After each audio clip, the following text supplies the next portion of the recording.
Morgan is by far the most enigmatic of all the second generation characters, and because of this, I had to dedicate an entire video to them. Now, the main reason why I'm not doing profiles for most of the second gen characters is because their stats, cap modifiers, and growths are completely variable according to the parents, and because of that, it's pretty much impossible for me to actually do an accurate rendition of their stats here, because they're going to be quite different for every player, so there's far too many variations to take into account.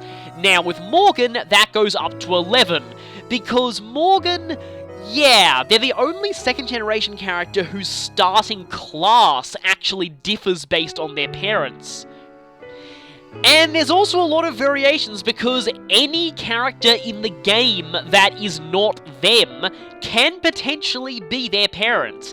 And because of that, there's so many variations in stats and growth. Not only that, but also the fact that one of their parents is the avatar whose stats and growths are also variable according to the asset and floor that you picked. There's literally thousands of possible Morgans, and because of that, there's no way I'm giving them a full stat profile here, because it would probably take years to show all of the possible stats for them. So instead, I'm going to do more of a facts video and just detail all of the unique things about Morgan.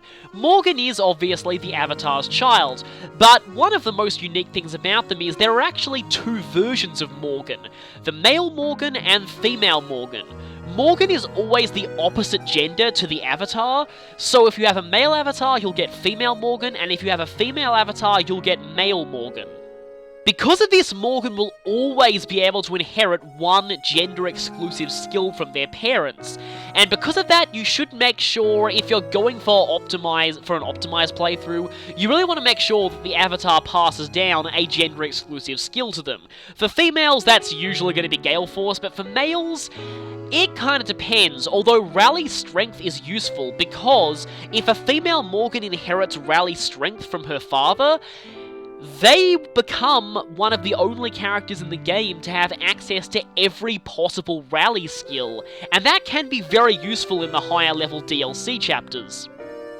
Now back onto Morgan's starting class. This is one of the other unique things about them. The class that Morgan starts out in is dependent on their non-Avatar parents. Basically, Morgan starts out as their non-Avatar parents' base class. Let me explain this a bit. So, for characters who start out unpromoted, this is pretty simple. Morgan joins at whatever class they were when they joined. So for example, if a male avatar married Lissa, then female Morgan will start out as a cleric. Now, because Morgan's gender will always be the same as their non-avatar parents, you don't need to worry about gender exclusivity here. They'll always be the right gender to be in their non-avatar parents' base class, so don't worry about that. So again, for Lissa, Morgan will start out as a cleric. If their mother was Sully, Morgan will start out as a cavalier. If, say, a female avatar married Vake, then Morgan will start out as a fighter. And, interestingly as well, if a female avatar married Donald, Morgan will actually start out as a villager, because the villager class is inheritable by male children. Of course, if Morgan starts out as a villager, you're really going to have to work hard in the first few turns of the chapter to prevent them from dying, so good luck with that. What happens if the avatar married a pre-promote, however? In this case, every pre-promote in this game has they have a base class that's already defined for them. Usually this can be quite easily guessed, but sometimes it takes a little bit of work to figure out, and often the only way to figure this out is to actually have that character, be the parent of Morgan. So, for example, if a female avatar married Frederick, Morgan will start out as a cavalier, because that's the base class of Frederick's class. Not Armor Knight, because that could have promoted to Frederick's class as well, but according to the game's internal data, Frederick canonically was a cavalier before, so yeah, Morgan starts out as a cavalier. So also, for example, if a male avatar married Anna, Morgan will start out as a thief.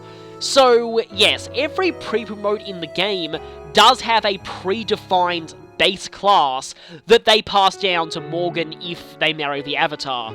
And it's pretty much impossible to know what this is unless they do marry the Avatar, so, yeah, I can't really say all of them, but most of them should be common sense. The other cool thing about this is, if Morgan's non-avatar parent was a Targwell or Manakete, Morgan will actually start out in that class. So, if a male avatar married Noe or another character that we haven't met yet, female Morgan will be a Manakete, and if a male avatar married Pan, female Morgan will be a Targwell, as happened on my first playthrough.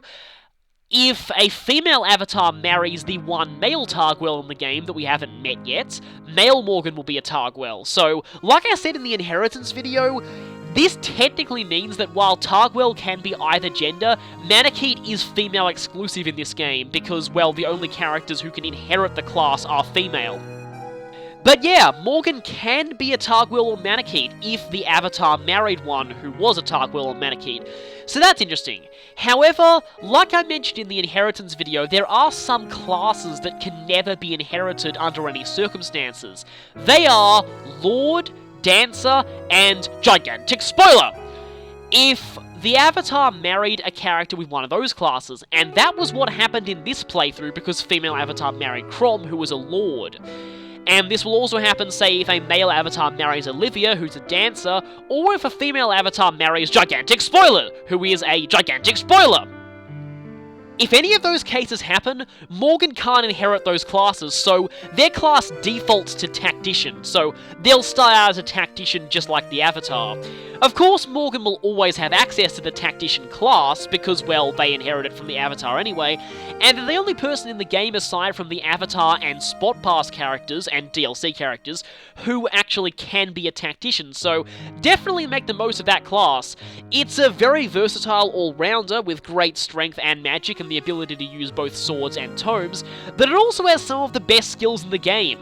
Veteran is pretty amazing, Rally Spectrum is that you'll be getting later on in Grandmaster is great too, as is Ignis.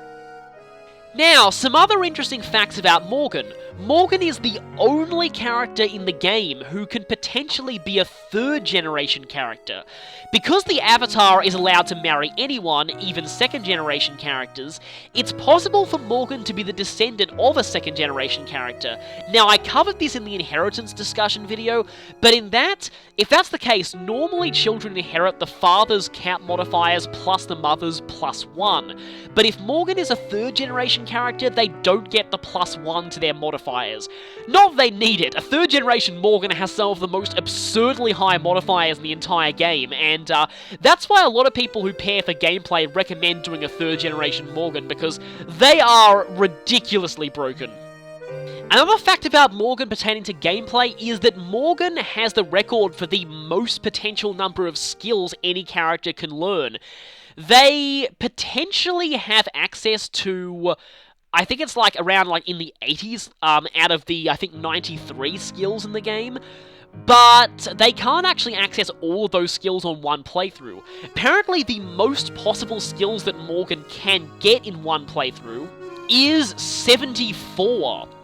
And apparently the only way for this to be possible is if they are the child of Noe's daughter, and Noe's daughter has to have inherited a male-exclusive skill. So, yeah, because from that, it's possible for female Morgan to inherit a male-exclusive skill from both parents, and yeah, that way that gives them the most potential skills out of anyone in the entire game, at 74 potential learnable skills. But yeah, that's a lot of skills, and that's the reason why Morgan is one of the best characters in this game. That and the fact that they have the ability to reclass to pretty much anything. Remember how I said all the way back in the Avatar's profile that the only reason they're not the best character in the game is because we later on get an even better version of them? Yeah, this is that better version of them. Some more trivia about Morgan that doesn't exactly pertain to gameplay. Firstly, due to the fact that they can be the descendant of anyone in this game, and some characters in this game are descendants of other Fire Emblem characters, Morgan can potentially be descended from some early Fire Emblem series characters. If they're the descendant of Crom, they're also by extension the descendant of Marth and Sheeta, and we'll be meeting a few other characters later on who are actually related to characters from previous games, so let's just say that there are 2 more characters who are protagonists of earlier Fire Emblem games that Morgan can potentially be descended from. And I'll talk about those later on, but we won't actually see the characters who can produce that Morgan until much later in the game. Also, due to the fact that, spoilers, Valadar is the Avatar's father and raised them with the blood of the Fell Dragon to become the Vessel of Grima, this means that through certain combinations of pairings, Morgan can potentially have both the blood of Grima and the blood of Divine Dragons at the same time. This happens if the Avatar married a Manakite. And if a female Avatar married Crom, or if a male Avatar married Lucina, or if either Avatar married another one of Crom's children of either gender, then the Avatar will also have both the blood of the Exalt and the blood of the Fell Dragon Grima at the same time, so that's interesting. Speaking of families, yeah, here we get to another fact about Morgan that is quite disturbing. Firstly, I'll just say that Morgan is treated as a second-generation character, even if they're a third-generation character, in all respects, so they can marry any other second-generation character of the opposite gender. And I do mean any second-generation character of the opposite gender. And yeah, this leads to something kind of disturbing. So, there are a few cases, for example, with, let's say, Crom's children and Lys's children, where there can potentially be marriages between cousins in this game. The English version tries to censor it to companions, and yet if you have them step on an event tile together, they'll start saying lovey-dovey husband and wife talk, so, good job, censorship department. But it's possible to make an incestuous pairing with Morgan even worse than cousins. Now, those of you, who are averse to incest, which should be everyone, you might want to just skip ahead in the video a little bit, because this is going to get quite disturbing. It's possible for Morgan, in this case, male Morgan, to marry Lucina when she's his aunt. Yeah. How can that happen? Well, it involves a very specific combination of pairings. Now, thanks to a free family tree generator, I can illustrate this in detail. So firstly, Crom has to marry either Maribel or Olivia. Either of those two, so that he has a son as well as Lucina. Now, female Avatar won't work here, because we need her for the next step. Step 2. Marry female Avatar to Crom's son. This results in a male Morgan, who is the son of Crom's son, and thus Crom's grandson, and by extension, Lucina's nephew. This Morgan can support Lucina. Ugh. Yeah, this is possible. Although, I mean, since it requires such a specific combination of pairings, I'm not surprised the developers didn't catch on to this, but still, ugh. This will become companions in the English version, thankfully, but even then, don't make them step on an event tile, trust me. You can also pull something kind of similar by... In order to do this, you'd have to have Crom, again, have a son, then pair a male Avatar with Lucina to produce a female Morgan, who is the grandson of Crom, and then I think you could marry that female Morgan to Crom's son. Yeah. There's also a few incestuous combinations of this involving Lys's son, but this is too much incest, let's just stop here for the sake of everyone's sanity. This isn't Fire Emblem 4, people. Disturbing incest aside, let's just change the topic quickly. One more thing about Morgan that I'm pretty sure a lot of people know. In the Japanese version, they had a different name. I actually like the English version doing this though, because giving them a gender-neutral name that works for both male and female Morgan makes perfect sense, just like how the Avatar's default name became Robin in the English version, because again, that's a gender-neutral name. In the Japanese version, the Avatar's child's name was Mark, or Marku, but yeah, Mark, M-A-R-K, but people tended to spell it M-A-R-C, just to make it sound slightly more feminine for the female version of the Avatar's child, but still. They obviously changed this because Mark is not a gender-neutral name in English, so yeah, the Japanese one wouldn't really work when translated, but the name being Mark is actually very significant. Those of you who've played earlier games in the series will know that Mark was the default name of the tactician in Fire Emblem 7 Blazing Sword. This led to a lot of wild speculation, because when the Japanese version first came out, people all over the internet were speculating that it could be quite possible that the Avatar's child in Awakening is, in fact, the tactician from Fire Emblem 7, and maybe they fell through some kind of an Outrealm rift and lost their memory again. Because for those of you who haven't played that game, Fire Emblem 7, the tactician begins in basically the exact same way the Avatar does in Awakening, being found unconscious in the middle of a field with amnesia by the main character. So, yeah, people were speculating that it would be quite interesting if the Avatar's child in Awakening was in fact that character from Fire Emblem 7. However, DLC kind of deconfirmed this. Mainly the conversation with DLC Lyn in her chapter. She basically confirms that it's possible that the Avatar from Awakening is in fact the tactician of Fire Emblem 7. Though, in that case, it's more asking the player if they've played Fire Emblem 7. And it's not so much that the Avatar is the same, it's more that, well, the player is the same, and the Avatar stands in for the player, and thus, the player was the tactician from Fire Emblem 7, and they're also the tactician in Awakening because they're playing the game. So really, it's more of that than an actual confirmation of those two universes being shared. Even then, though, the reference in this character's Japanese name is actually quite interesting, but I do understand why they changed it. It does make a lot of sense because it was not a gender-neutral name, so I'm glad they actually did change it. I actually really like Morgan. In a few other languages, I think in French at least, Morgan's name is different as well. It's like Linfan or something, which looks similar to the French word for the child, so that is pretty obvious. Speaking of which, now, all of the second generation characters' birthdays are references to the original Japanese release date of one of the games in the Fire Emblem series. The exception is Morgan. Morgan's birthday is, fittingly, Children's Day in Japan.